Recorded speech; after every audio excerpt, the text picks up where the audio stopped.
हम आप सभी सुनेंगे ज्येष्ठ मास के बड़े मंगलवार की कथा, क्योंकि आज ज्येष्ठ मास का बड़ा मंगलवार है और सनातन धर्म की परंपरा में ज्येष्ठ मास के मंगलवारों का विशेष आध्यात्मिक और धार्मिक महत्व है। इस मास में पवन पुत्र श्री हनुमान जी की महिमा अपने चरमोत्कर्ष पर होती है और पौराणिक मान्यताओं के अनुसार ज्येष्ठ मास के बड़े मंगल यानी कि बुढ़वा मंगल का संबंध भगवान श्री राम और उनके अनन्य भक्त हनुमान जी के मिलन से भी जोड़ा जाता है। इस दिन व्रत रखने और हनुमान जी की आराधना करने से जातक के जीवन में समस्त अमंगल दूर हो जाते हैं और मंगलकारी शक्तियों का संचार होता है। पौराणिक ग्रंथों में उल्लेख है कि ज्येष्ठ मंगलवार के प्रभाव से असंभव कार्य भी संभव हो जाते हैं। तो चलिए आज हम ज्येष्ठ मास के बड़े मंगलवार के उपलक्ष्य में संकट मोचन बजरंगबली बाबा हनुमान जी की पावन पुण्यदायिनी और सुंदर पौराणिक कथा का श्रवण करते हैं।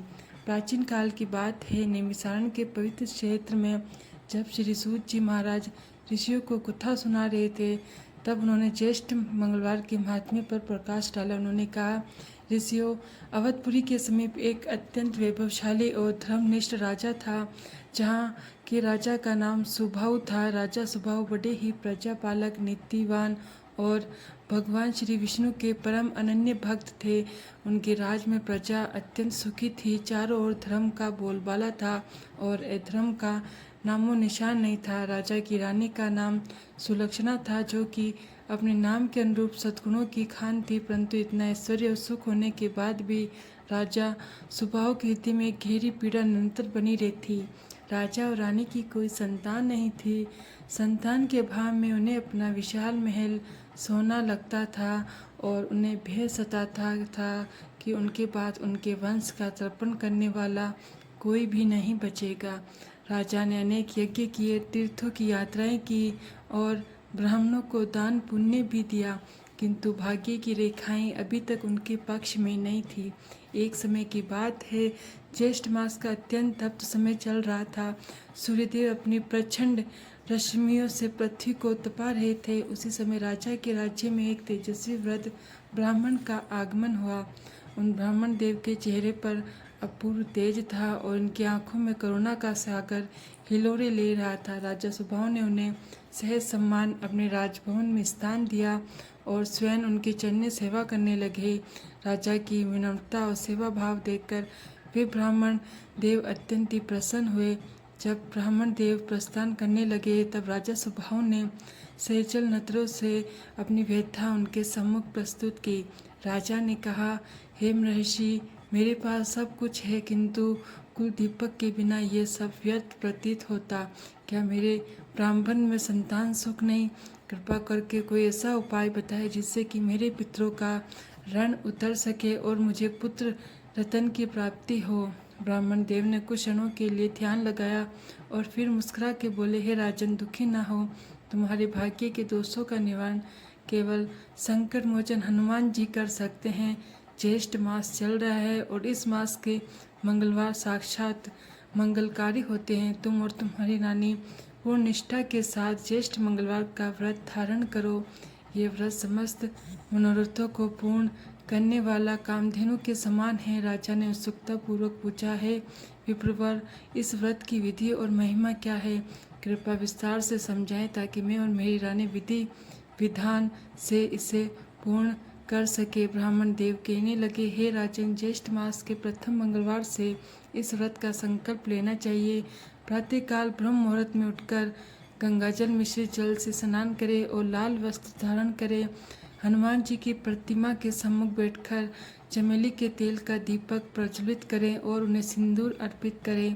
पूरे दिन निराहार रहकर श्री हनुमान चालीसा, बजरंग बाण और सुंदरकांड का पाठ करें। सबसे महत्वपूर्ण बात यह है कि ज्येष्ठी गर्मी को देखते हुए भूखों को भोजन और प्यासों को शीतल जल का दान अवश्य करें। यदि तुम श्रद्धापूर्वक ये व्रत करोगे तो स्वयं पवन पुत्र तुम्हारे कष्टों का निवारण करेंगे।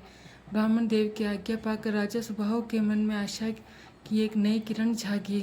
उन्होंने ज्येष्ठ मास के पहले मंगलवार की प्रतीक्षा प्रारंभ कर दी, लेकिन नियति ने अभी उनकी परीक्षा और लेनी शेष थी। जैसे ही ज्येष्ठ मास का प्रथम मंगलवार आया, राजा के राज्य में एक भीषण विपत्ति का बादल मंडराने लगे। अचानक से पड़ोसी राज्य ने राजा ने, जो अत्यंत क्रूर अधर्मी था, विशाल सेना के साथ राजा सुबाहु के राज्य पर आक्रमण कर दिया। राजा सुबाहु धर्म संकट में पड़ गए। एक ओर ज्येष्ठ मंगलवार का व्रत था और दूसरी ओर मातृभक्ति की रक्षा का दायित्व था। जब पड़ोसी राज्य ने राजा दुर्जन ने विशाल सेना के साथ राज्य की सीमाओं को घेर लिया, तब राजा सुबाहु ने मंत्रियों ने उन्हें तुरंत युद्ध भूमि चलने का परामर्श दिया। ज्येष्ठ मास का प्रथम मंगलवार था। सूर्य देव आकाश में अग्नि उगल रहे थे। राजा सुबाहु असमंजस में थे। एक और उन तेजस्वी ब्राह्मण द्वारा बताया गया अमोघ व्रत था जिसकी प्रतीक्षा उन्होंने चातक की भांति की थी, और दूसरी ओर प्रजा की रक्षा का क्षेत्रीय धर्म था। राजा ने अपने अंतर्मन में ही श्री हनुमान जी का स्मरण किया और एक कठोर निर्णय लिया। उन्होंने अपने सेनापति से कहा, सेनापति, तुम सेना को संगठित करो और सीमाओं पर डट जाओ। मैं ज्येष्ठ मंगलवार के व्रत का संकल्प ले चुका हूँ। मेरा विश्वास है कि जिस प्रभु ने इस सृष्टि की रचना की है, वे मेरे राज्य की रक्षा अवश्य करेंगे। मैं आज का दिन केवल हनुमान जी की आराधना में व्यतीत करना चाहता हूँ।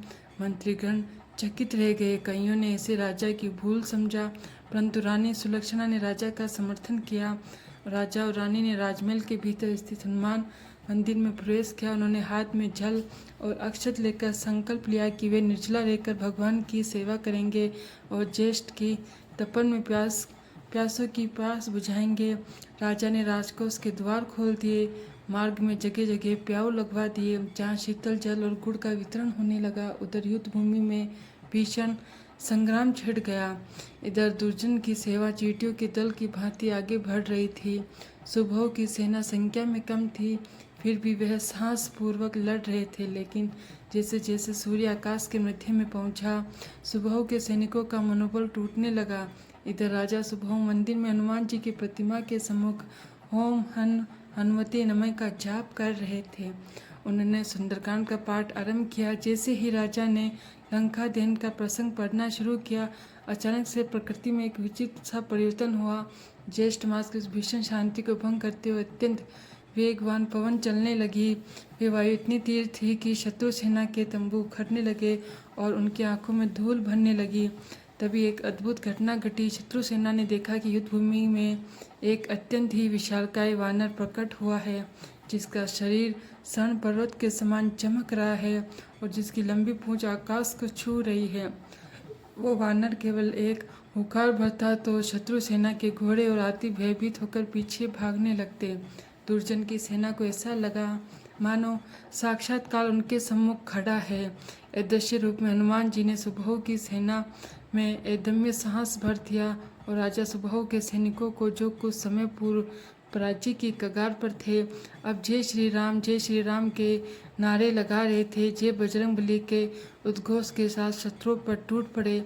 देखते ही देखते सूर्यास्त से पूर्व ही दुर्जन की विशाल सेना तितर बितर हो गई और वे अभिमानी राजा बंदी बना लिया गया था। जब संध्या काल में राजा सुबाहु ने अपना पाठ पूर्ण किया, तब सेनापति ने आकर समाचार दिया, महाराज, महान चमत्कार हुआ है। ना जाने कहाँ से एक दिव्य शक्ति हमारे साथ आकर खड़ी हुई और हमने बिना किसी बड़ी क्षति के युद्ध जीत लिया। शत्रु परास्त हो चुका। राजा सुबाहु की आंखों में अश्रु बहने लगे। वे समझ गए कि यह उनके ज्येष्ठ मंगलवार व्रत का ही प्रभाव है।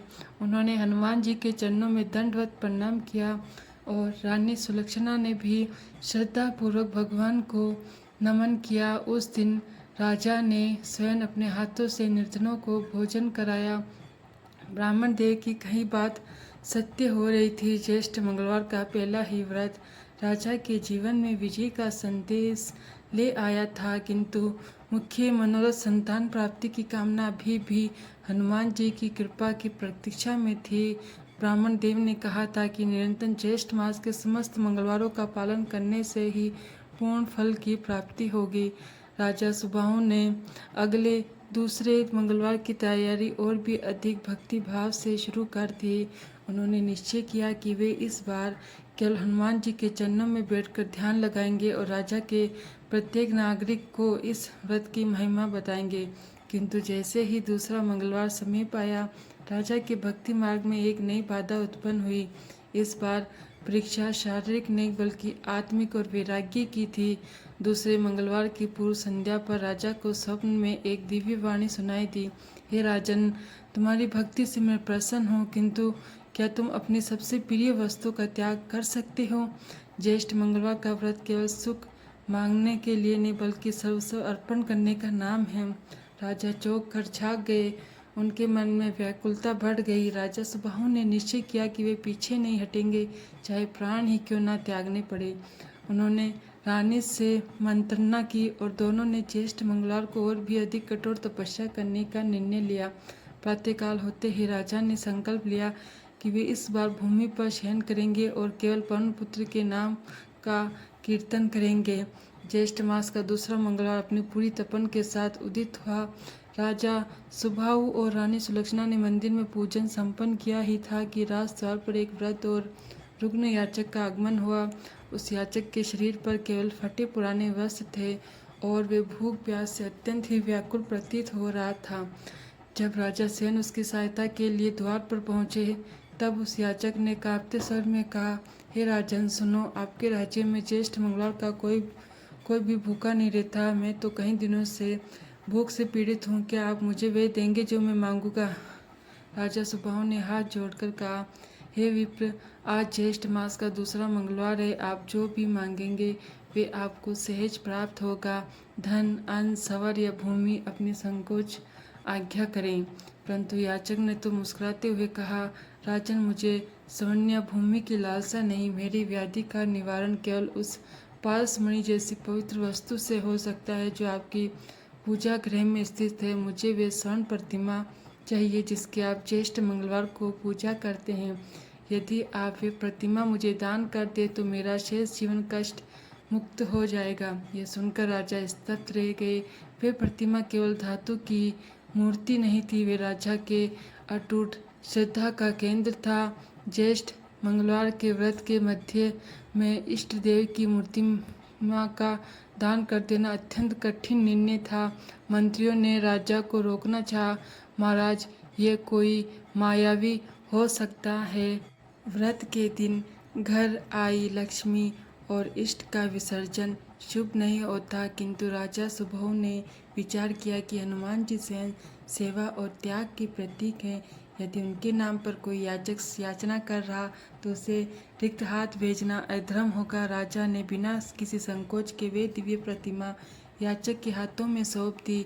जैसे ही प्रतिमा याचक के स्पर्श में आई, वो व्रती याचक अचानक से अंतर्ध्यान हो गए और आकाश से पुष्प वर्षा होने लगी। राजा समझ गए कि हनुमान जी उनकी आसक्ति की परीक्षा ली थी। उन्होंने बिना प्रतिमा के भी मानसिक पूजा जारी रखी। इसी प्रकार तृतीय और चतुर्थ मंगलवार भी व्यतीत हुए। प्रत्येक मंगलवार को राजा और रानी ने नई नई सेवा कार्य किए। कहीं पशु पक्षियों के लिए जल की व्यवस्था की तो कहीं राहगीरों के लिए छायादार मंडप बनवाए। ज्येष्ठ की उस प्रचंड गर्मी में राजा का राज्य एक तपोवन बन गया था, जहाँ भक्ति की शीतल धारा बह रही थी। अब ज्येष्ठ मास का अंतिम मंगलवार आ पहुंचा था। ये बड़ा मंगल का पावन अवसर था। पूरे राज्य को दीपों और फूलों से सजाया गया था। राजा सुबाहु ने निश्चय किया कि आज वे सारा दिन श्री राम नाम का कीर्तन करेंगे, क्योंकि हनुमान जी को राम नाम से प्रिय और कुछ भी नहीं। भोर होते ही राजा ने पवित्र नदी में स्नान किया और निर्जला व्रत का प्रारंभ किया।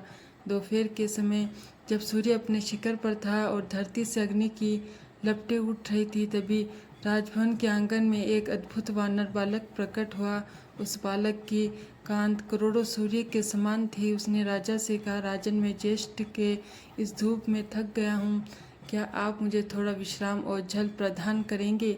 राजा ने स्वयं उस बालक के चरण पखारे और उसे चंदन का लेप लगाया। जैसे ही राजा ने उस बालक को जल पिलाने के लिए पात्र उठाया, बालक ने अपना रूप बदलना प्रारंभ कर दिया। देखते ही देखते वे लघु वानर एक विशाल और सौम्य विग्रह में परिवर्तित हो गया। उनके मस्तक पर स्वर्ण मुकुट, कानों में कुंडल और हृदय पर श्री राम नाम अंकित था। साक्षात हनुमान जी अपने दिव्य स्वरूप में राजा के सम्मुख खड़े थे। राजा और रानी उनके चरणों में गिर पड़े। हनुमान जी ने अपनी गदा भूमि पर रखी और मधुर स्वर में बोले, उठो राजन, तुम्हारी श्रद्धा, तुम्हारा धैर्य और तुम्हारा त्याग सफल हुआ। ज्येष्ठ मास की इस कठिन तपस्या ने तुम्हारे प्रारब्ध के सभी दोषों को भस्म कर दिया। तुमने न केवल व्रत किया बल्कि परोपकार्य और पुण्य के सिद्धांत को भी चरितार्थ किया। राजा सुबाहु का गला रंध गया। उन्होंने कहा, हे प्रभु, आपके दर्शन पाकर तो मेरा जीवन धन्य हो गया। अब मुझे किसी वस्तु की लालसा नहीं है। हनुमान जी ने मुस्कुरा कर कहा, भक्त की मनोकामना पूर्ण करना ही मेरा धर्म है और तुम्हारी गोद सुनी नहीं रहेगी।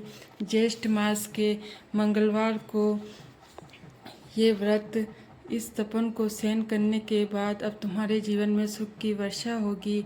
आगामी वर्ष इसी मास में तुम्हारे आंगन में एक प्रतापी पुत्र का जन्म होगा जो सूर्य के समान तेजस्वी और मेरे समान धर्मपरायण होगा।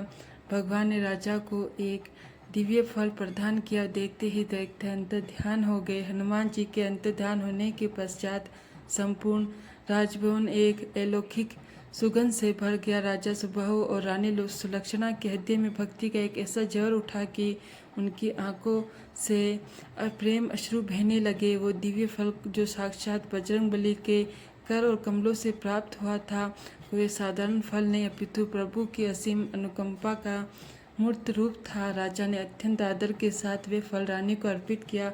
रानी ने ज्येष्ठ मंगलवार के पूर्ण नियम और संयम का पालन करते हुए उसे ग्रहण किया। जैसे जैसे दिन बीतते गए, ज्येष्ठ मास की वो तपन विदा हुई और सावन की रिमझिम फुहारों के साथ राज्य में खुशहाली की नई लहर दौड़ गई। हनुमान जी का वरदान सत्य सिद्ध हुआ।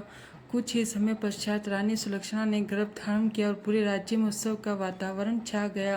राजा सुबाहु ने संकल्प लिया कि अब आजीवन ज्येष्ठ मंगलवार के व्रत का प्रचार प्रसार करेंगे और हनुमान जी की महिमा को जन जन तक पहुंचाएंगे।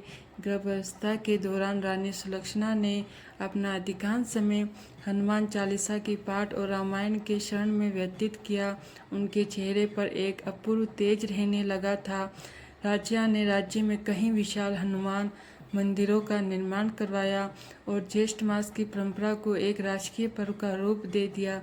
अब केवल राजा ही नहीं बल्कि राज्य का प्रत्येक नागरिक ज्येष्ठ मंगलवार को प्यासे को जल पिलाने और भूखों को भोजन कराने के पुण्य कार्य में सम्मिलित होने लगा था। समय का चक्कर अपनी गति से चलता रहा।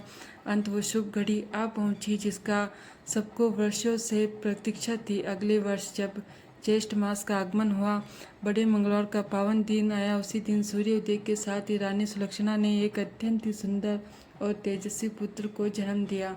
बालक का मुख इतना कांत में था कि प्रसूति गृह भी सूर्य के प्रकाश की भांति चमक उठा। ज्योतिषियों और ऋषियों को आमंत्रित किया गया। बालक की कुंडली देख के वे व्रत ज्योतिषाचार्य ने चकित होकर कहा, राजन, ये बालक सामान्य मनुष्य नहीं है। इसके लगन में मंगल और सूर्य का अद्भुत संयोग है। ये साक्षात हनुमान जी के अंश से उत्पन्न हुआ है। इसका यश चारों दिशाओं में फैलेगा और ये धर्म की रक्षा करने वाला महाप्रतापी सम्राट बनेगा। राजन ने बालक का नाम हनुमत दास रखा। पुत्र प्राप्ति की खुशी में राजा ने अपना सर्वस्व दान कर दिया। बंदी गृह से कैदियों को मुक्त कर दिया गया और पूरे राज्य में 7 दिनों तक ज्येष्ठ मंगलवार का महोत्सव मनाया गया। ज्येष्ठ मास की वो गर्मी जो कभी कष्टकारी लगती थी, अब राजा के लिए वरदान बन चुकी थी। राजा सुबाहु को समझ आ गया था कि ईश्वर की परीक्षा जितनी कठिन होती है, उसका फल उतना ही मीठा और सुगंध होता है। पुत्र प्राप्ति के पश्चात राजा की भक्ति में अहंकार का लेस मात्र भी नहीं आया। वे और भी अधिक विनम्र और सेवाभावी हो गए। उन्होंने देखा कि ज्येष्ठ मंगलवार का व्रत केवल एक कुल को संतान देने वाला ही नहीं बल्कि समाज में समर्था लाने वाला भी है। ऊंच नीच का भेदभाव मिटाकर सभी लोग एक प्याऊ पर जल पीते और एक ही पंगत में बैठकर प्रसाद ग्रहण करते। राजा हनुमत दास धीरे धीरे बड़े होने लगे। उन्होंने बचपन से ही अद्भुत बल और बुद्धि के लक्षण दिखाई देने लगे थे। वे अपने पिता के साथ प्रत्येक मंगलवार को हनुमान मंदिर जाते और वहाँ की धल्ली को अपने मस्तक पर लगाते। राजा सुबाहु ने उन्हें शिक्षा दी कि ये राज्य और ये जीवन सब कुछ श्री हनुमान जी की कृपा का प्रसाद है, इसलिए कभी भी अपने पद का मत करना। परंतु जैसे जैसे हनुमान दास युवा हुआ, वे इस राज्य की समृद्धि और सुख को देख के पड़ोसी राज्यों के मन में ईर्ष्या उत्पन्न होने लगी। उन्हें लगा कि राजा सुबहु अभी वृद्ध हो चले और केवल भक्ति में ही लीन रहते, अतः उनके राज्य को जीतना बड़ा ही सरल होगा। शत्रुओं ने गुप्त रूप से एक संधि की और ज्येष्ठ मास के ही एक मंगलवार को राज्य पर आक्रमण की योजना बनाई। उन्हें लगा कि व्रत के कारण राजा और उसकी सेना दुर्बल होगी, किंतु वे भूल गए थे कि जो हनुमान जी का आश्रय लेता वे कभी दुर्बल नहीं होता। शत्रु राजाओं ने विचार किया था कि ज्येष्ठ की भीषण गर्मी और व्रत के कारण सुबाहु की सेना शीतल होगी, किंतु जैसे ही उन्होंने राज्य की सीमा में प्रवेश किया, उन्होंने एक विस्मयकारी दृश्य देखा। राजा सुबाहु के तरुण पुत्र राजकुमार हनुमत दास अपनी सेना का नेतृत्व कर रहे थे। उनके हाथ में एक विशाल गदा थी और उनकी आंखों में बजरंग बली जैसा तेज था। ज्येष्ठ मास के उस बड़े मंगल के दिन, जब सूर्य अपनी पूरी शक्ति से तप रहा था, शत्रु सेना प्यास और थकान से बेहाल होने लगी। वहीं दूसरी ओर सुबाहु की सेना ने स्थान स्थान पर जल की सेवा की थी, जिससे उनके सैनिक ऊर्जा से भरपूर थे। युद्ध प्रारंभ होते ही आकाश में गर्जना हुई। अचानक से वानरों की एक विशाल सेना ना जाने कहां से प्रकट होकर शत्रु पर टूट पड़ी। तो भक्तों, यह हनुमान जी की दिव्य लीला थी। राजकुमार हनुमत दास ने शत्रु राजाओं को परास्त कर उन्हें जीवन दान दिया और उन्हें ज्येष्ठ मंगलवार के व्रत की महिमा समझाकर धर्म के मार्ग पर चलने के लिए प्रेरित किया। शत्रु ने भी नतमस्तक होकर हनुमान जी की शरण ली और राजा सुबाहु का राज्य पूरी तरह सुरक्षित और निष्कंटक हो गया था। राजा सुबाहु ने कई वर्षों तक धर्मपूर्वक राज्य किया और अंत में अपने प्रतापी पुत्र को राजकाज सौंपकर संन्यास ले लिया।